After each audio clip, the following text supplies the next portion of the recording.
ouvir. Qual é a principal diferença que você acha desse jovem da geração Z para a geração anterior, que era a geração Y? Né? Y. A primeira diferença que eu acho é o seguinte: eu não acredito muito nessas definições. Essa é a primeira diferença que eu diria. Na realidade não é uma diferença, mas é uma opinião que eu estou falando a sério, é certo? De certa forma é um pouco irônico, mas estou falando a sério. Essas diferenças de que os jovens, a gente começou a marcar desde os anos 60 para cá, grosso modo, já tem, quando você anda para trás, você fala da primeira grande geração, dos baby boomers, nascidos depois da Segunda Guerra, né? Que inclusive se estimulava a ter filhos e tal, e aí são jovens que tiveram associados à televisão e tudo mais, a emergência e a circulação da televisão. Eu acho que até os anos 60, ou talvez esticando um pouco até os anos 80, quando a gente falava de geração Yuppie, ou seja, a geração dos anos 80, ou quem estava com 20 anos em 80 mais ou menos, ainda há algum tipo de comportamento mais definido para se falar em geração de jovens, que não era só publicidade ou só uma certa pressão do mercado de produtos tecnológicos para definir comportamentos, como no caso de Y, Z e coisas assim. Os anos 60, uma geração, uma certa classe média americana associada à liberação sexual e a um feminismo, né, a emergência do feminismo. Portanto, acho que ainda dá para se falar que existia de fato um comportamento que reunia jovens, principalmente americanos e com influência dos Estados Unidos na Europa, na América Latina e tal. Depois, a geração dos anos 80, como uma geração marcada por uma certa considerada alienação, uma certa melancolia, né? Um desencanto com relação aos sonhos das gerações dos anos 60 e 70, um sentimento de que o mundo acabou, de que a história acabou, que a única coisa que você pode fazer na vida é trabalhar.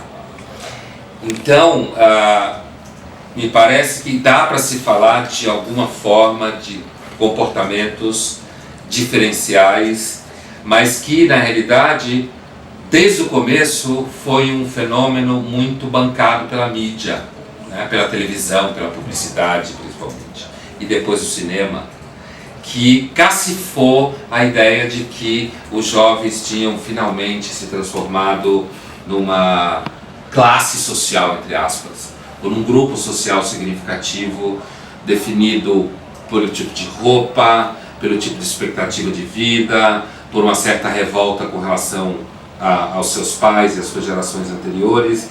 Portanto, o jovem tinha se transformado num grupo social homogêneo de alguma forma.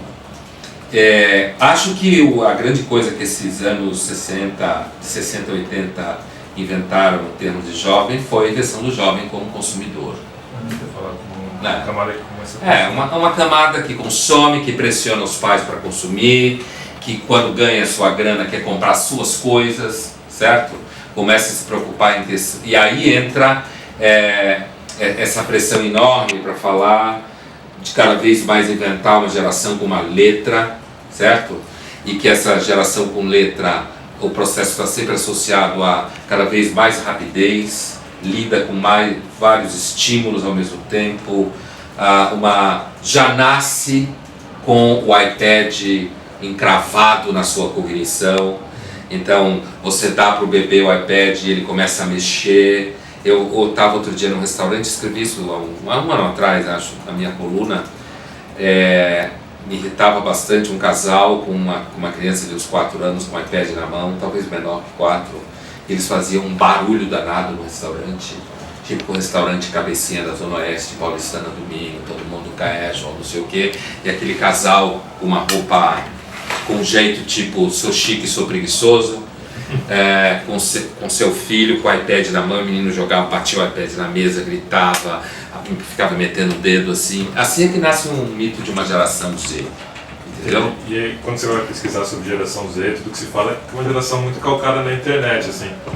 Se Então, fosse uma distopia total, se não existisse internet, como você acha que a geração hoje... eu acho que isso não existia. Não existiria. É que tá. Por isso que eu falo, eu acho que dos anos... Quando você pega os anos 90 para cá, por exemplo, eu lembro bem dos anos 90, a geração do Nirvana, Seattle, Cobain, que se matou, não é isso? Então, eu lembro que nos anos 90, a chamada geração dos anos 90, ou seja, alguém que estava com 20 anos em 90, ou alguma coisa assim, certo? Por aí, ficava se procurando, porque 60 e 70 tinham sido revolucionários, 80 deprimidos, só pensavam em dinheiro, 90 é você o quê? Então, permaneceu uma certa melancolia, uma certa depressão, apareceu também uma coisa tipo, é a geração que abraçou a causa ecológica e começou a querer se identificar com coisas orgânicas e essa coisa que hoje nos Estados Unidos tem restaurante que tem um selo que vende frango feliz, certo?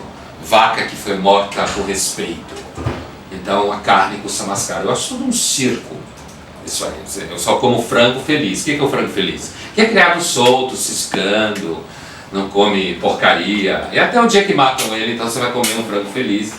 É mais ou menos como é melhor transar com a menina feliz do que com a menina deprimida, entendeu? Quer dizer, isso tudo é publicidade, né? Mas a gente observava nos anos 60, 70 e 80, que são gerações que eu acho que ainda tem alguma coisa, ainda que a pressão da publicidade já estava presente, né? Mas ainda tem alguma coisa no sentido de representatividade, como por exemplo os anos 80, morte do socialismo, portanto não ter utopia política, AIDS, portanto cuidado com a revolução sexual que aconteceu, que você pode morrer de AIDS, né? Viu o irmão mais velho voltar para casa, morreu de overdose, ou a irmã grávida, então os hippies eram uns babacas, eu tenho que ganhar dinheiro e não ficar feito meu irmão babaca que tomava droga. Então você tem entre 60, 70 e 80, acho que alguma coisa que significa, mas aí já tem um estilo de se vestir, foi muito marcante isso.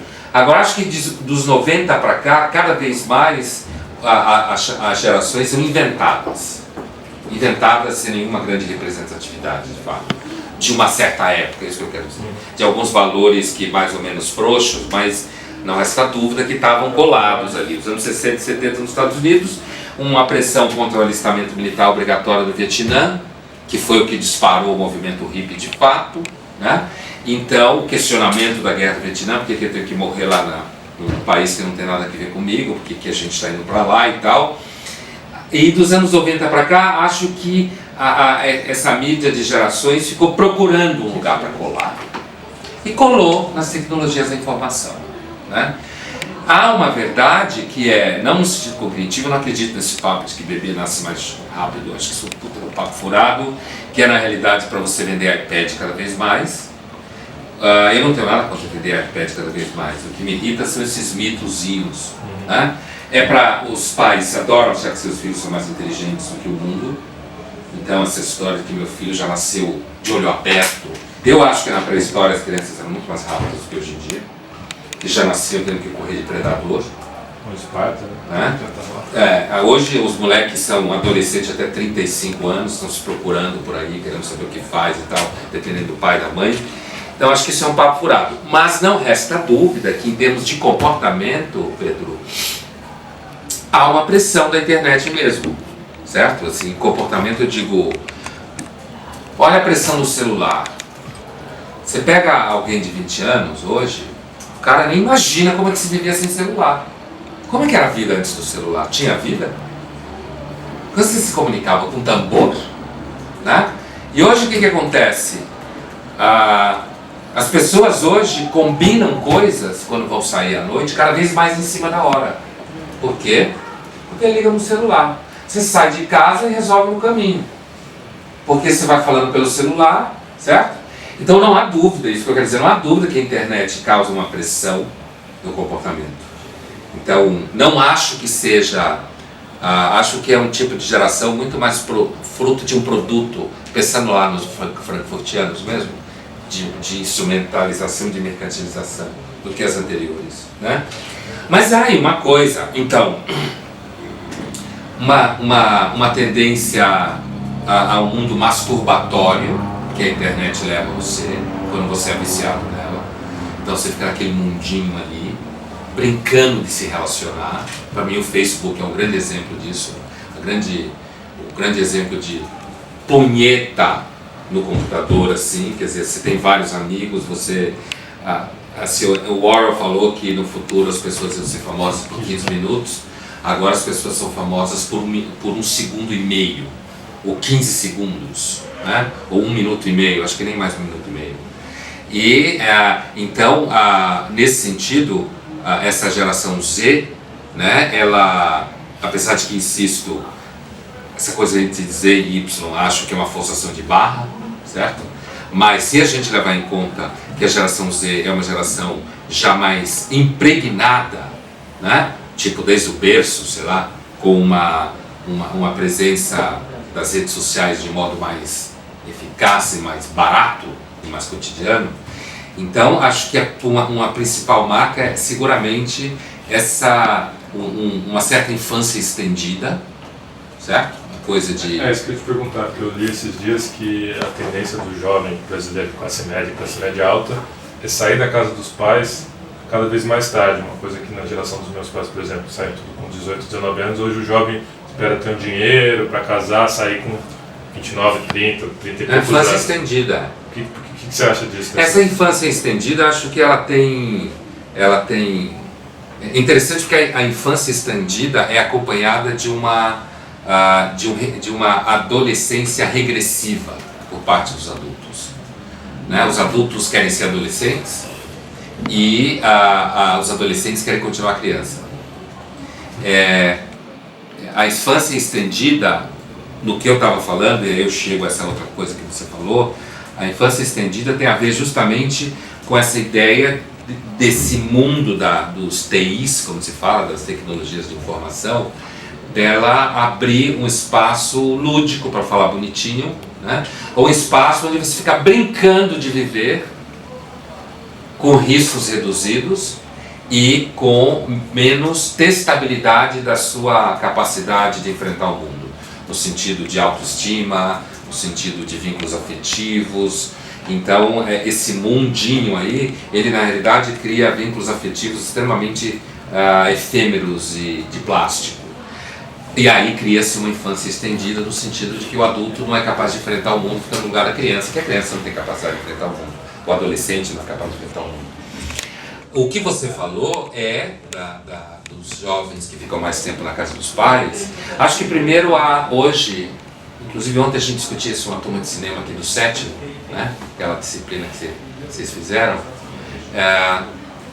essa coisa do jovem ter medo da vida. Tem medo de ter filho, tem medo de casar.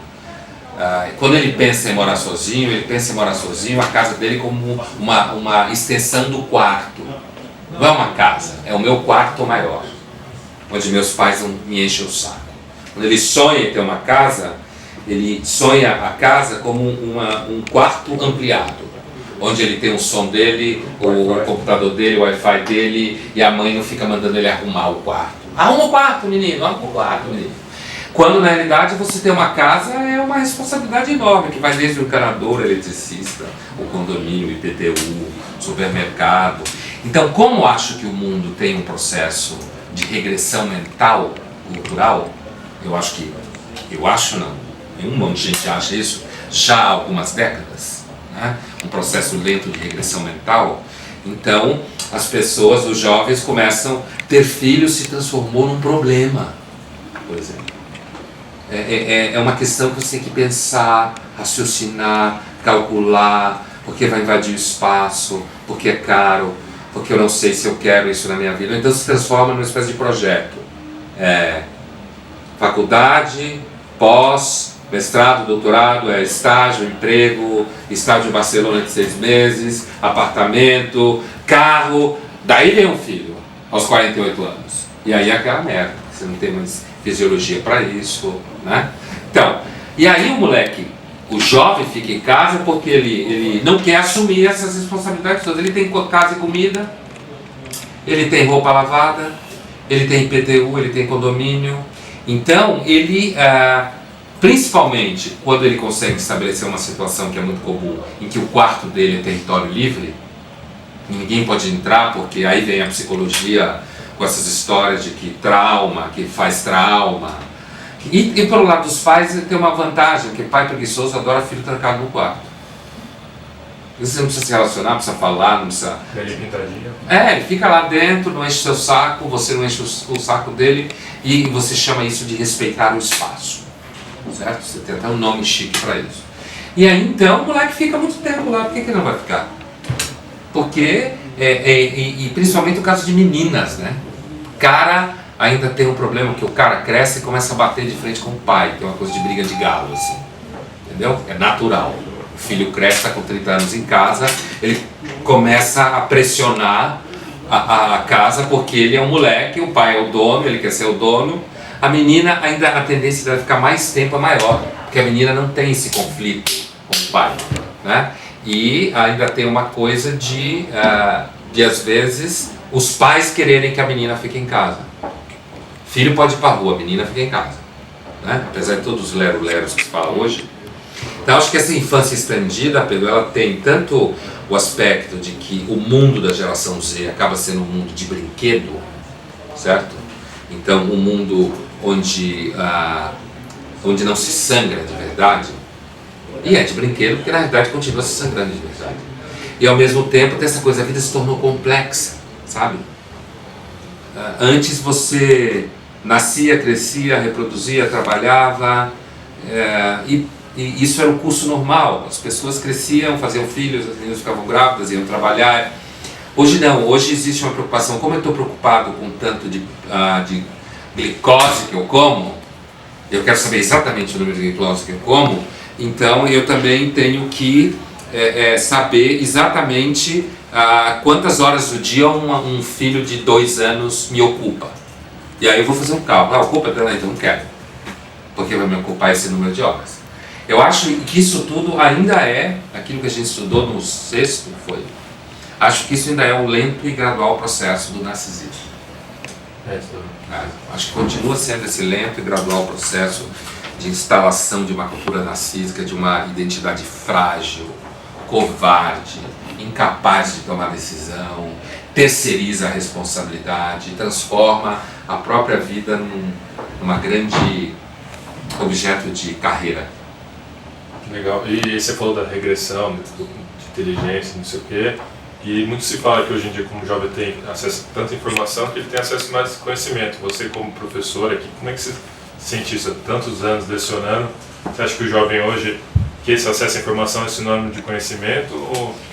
Eu acho assim. É balela? Não.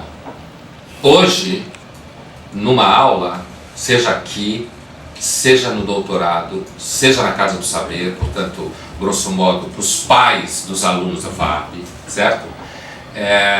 O que tem diferença hoje é que você está falando uma coisa e você não lembra uma data, não lembra a editora, alguém está com um iPad ou um iPhone na mão, entra na rede e diz 1837. Isso existe hoje, não existia há 15 anos, certo? Então o aluno hoje, seja de que idade for, e o mais jovem, ele tem mais chance de fazer isso porque ele está com o iPhone dele na mão e ele domina melhor esses ambientes. O pai dele na Casa do Saber ou a mãe também tem um iPhone, não domina tão bem o ambiente, mas na realidade gostaria mais de saber a data do que o moleque que domina muito bem o ambiente, mas não tem tanto interesse para saber a data. Então, acho que isso também depende um pouco do conteúdo da aula que você dá. Acho que existem conteúdos que fazem melhor uso dessas tecnologias, do cotidiano do curso, eu quero dizer. Se você trabalha com certos conteúdos em que essas tecnologias da informação são muito mais necessárias. Imagino para alguém que queira discutir, de repente, o impressionismo, por exemplo, ou arte contemporânea, sei lá, alguma coisa assim. Ou dados estatísticos, por exemplo, né? Atuais, contemporâneos. Ou se você está trabalhando com matéria de jornal, que você tem que trazer para o conteúdo da aula o que está na primeira página hoje ou ontem, ou artigo específico, né? Então acho que tem essa diferença aí, em termos de plataforma que lhe instrumentaliza para ter acesso a determinados conteúdos que antes seria mais complicado e mais lento o processo para trazer para a aula. Agora, eu pessoalmente, que dou aula grosso modo há 15 anos, né, não vejo grande diferença no aluno. Não vejo grande diferença. Não acho que essa história de que o aluno hoje, que o jovem hoje é multitasking, certo? Faz muitas coisas ao mesmo tempo. As pessoas fazem muitas coisas ao mesmo tempo há muito tempo, certo? Uma dona de casa é multitasking há 200 anos no mínimo. Ela cuida do filho, ela trabalha, se preocupa com a empregada, ela vai no supermercado, ela tem que ficar bonita, ela tem que estar com tesão à noite para dar para o marido, há muito tempo. Então essa brincadeirinha de dizer que o jovem é multitasking porque ele está no computador, ouvindo iPod e falando com alguém no celular, é de novo o mundo da brincadeira se instalando como se fosse verdade, é uma espécie de circo. E aí não, hoje o jovem... Os alunos continuam sendo, pelo menos a minha experiência, grosso modo, do mesmo jeito. Uma minoria é super interessada e toca a aula com você, está ali presente o tempo inteiro. Uma maioria suavemente desinteressada, então é um interesse que chega de vez em quando, uma coisa um pouco volúvel, está hoje, mas não está amanhã, está depois de amanhã, mas não está depois de amanhã, certo? Alguns poucos, minoria, completamente alienado do que está acontecendo no processo. Não é a maioria, a minha experiência é uma minoria, completamente alienado, não sabe porra nenhuma, com licença da palavra, do que está acontecendo no curso, certo? Então eu diria, há uma minoria que é muito presente, que lê, que acompanha o que está acontecendo, certo? Uma outra minoria que não acompanha nada e uma grande maioria que é... Hoje está, amanhã não está, de repente tem um tema que lhe interessa muito e fica muito ligado naquele tema, o outro não se interessa tanto, então sai fora um pouco, vai beber água, vai no banheiro, vai e volta, ou fica na sala um pouco viajando. Continua sendo a mesma coisa. Mas essa coisa de... recentemente, a minha nora, mulher do meu filho, ela contava para mim, ela fez publicidade, depois fez filosofia, foi minha aluna aqui. Depois fez mestrado comigo, na PUC, ela está dando aula de filosofia, num colégio assim, desse de São Paulo, da classe A, né? Zona Oeste? Zona Oeste. E aí ela disse que o colégio colocou na lista de material iPad, certo? Então os pais tiveram que comprar iPad. E ela dá aula para alunos, o que toda hora muda, porque os burocratas da educação não tem muito o que fazer, então toda hora eles mudam. Então é uma coisa, acho que não sei se é 7º ano, 8º ano que falam agora, uma coisa meio tipo curso fundamental, como se falava quando eu era moleque, né? Que veio depois do ginásio, uma coisa assim. Então assim, era tipo 8º ano, era da aula, 8º, 9º, 7º ano, alguma coisa assim, de filosofia.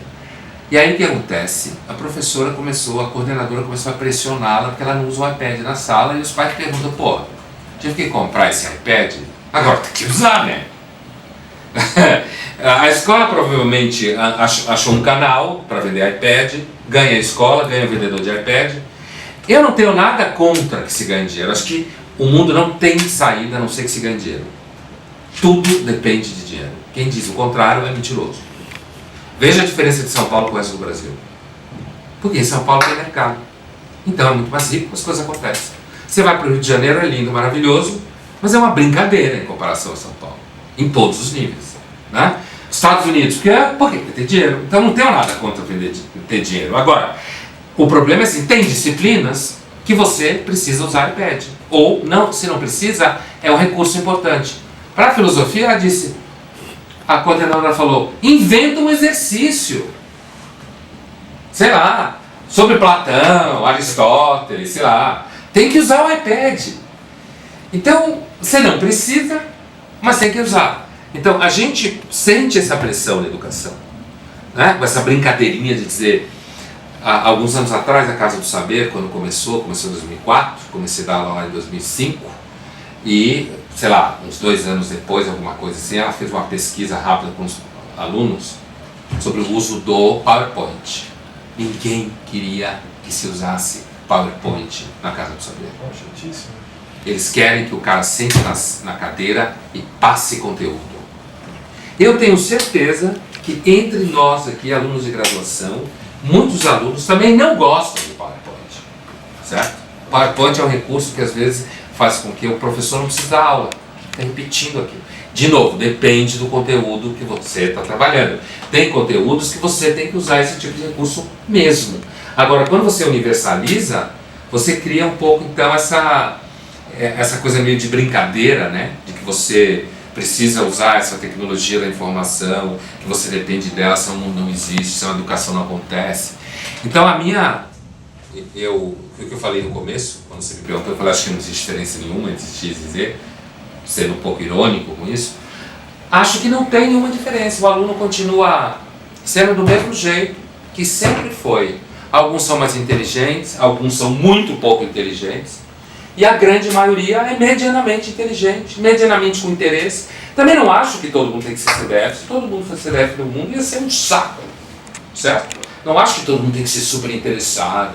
Às vezes eu até brinco com o aluno que lê tudo, eu falo, você é doente? Como que você lê tudo assim?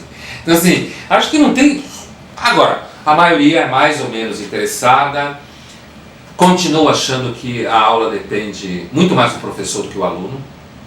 Normalmente os alunos respondem quando o conteúdo de alguma forma chega perto do universo dele. Não é aquela história do professor chegar e vamos aprender com você. O aluno identifica logo que esse professor é picareta.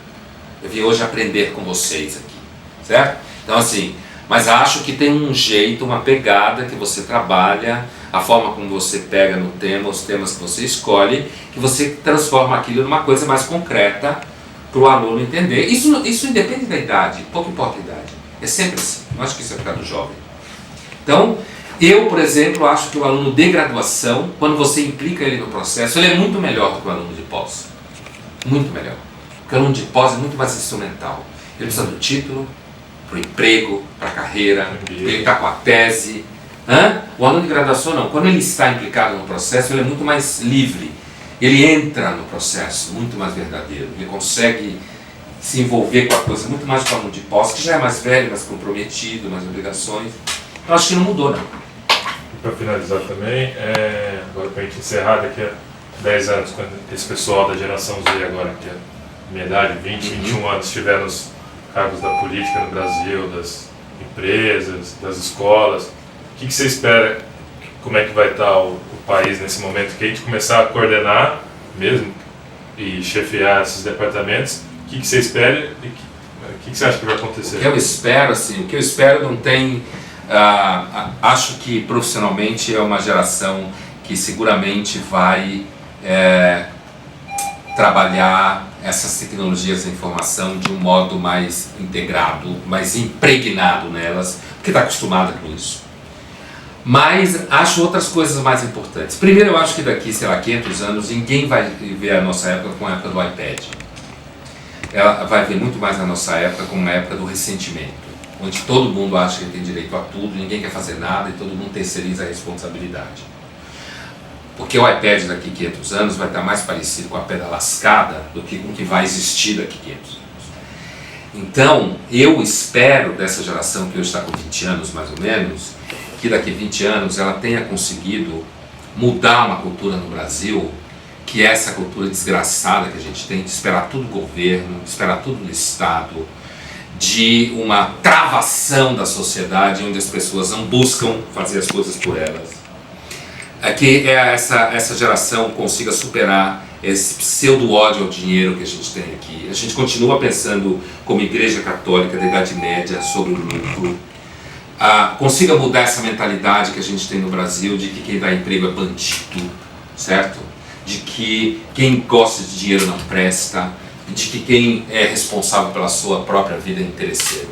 Eu espero que a geração Z, como símbolo de quem agora tem 20 anos, aqui 20 anos no futuro, ela tenha conseguido criar uma cultura no Brasil de pessoas que vão atrás da própria vida sem ficar esperando que o Estado e o governo façam isso.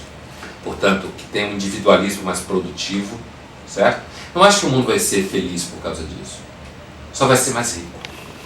E quando você é mais rico, a gente continua meio infeliz, mas pelo menos você resolve uma parte do problema.